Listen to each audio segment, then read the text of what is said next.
Tento náramok, ktorý môžeš vidieť, je vo farbách jedného z formulových tímov. Vybral som si ho hlavne preto, pretože znázorňuje ten súčasný mindset, ktorý ešte viacej zlepšujem, ako som mal doteraz. Ako očividne veľmi dobre vieš, síce to nie je ten, ktorý je tu za mnou, Luis, ale je to druhý tím, ale keď je to úplne jedno, ktorý vlastne, pretože akýkoľvek tím, ktorý je vo Formuli 1, tak musí byť neskutočne dobre nastavený, musí makať, musí každý deň makať a odviesť 110%. A hlavne, čo sa týka potom kvalifikácie, závodov, v továrniach a tak ďalej a tak ďalej.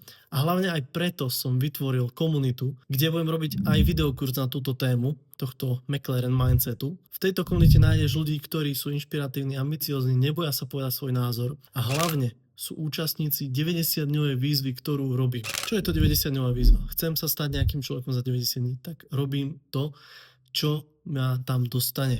To znamená, že keď sa chceš stať lepším v meditácii, tak medituješ každý jeden deň a tak ďalej a tak ďalej. Na tejto platforme School, kde máme vytvorenú našu komunitu, zdieľame úspechy a podporujeme sa, aby sme dosiahli to, čo chceme.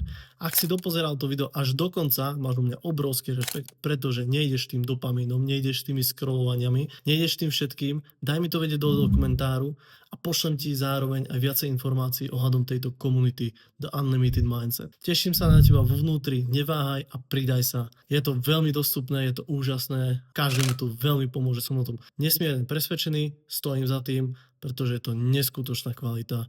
A čo ešte sa plánuje v budúcnosti? To je len otázka. Maj krásny deň a teším sa na teba na skúle.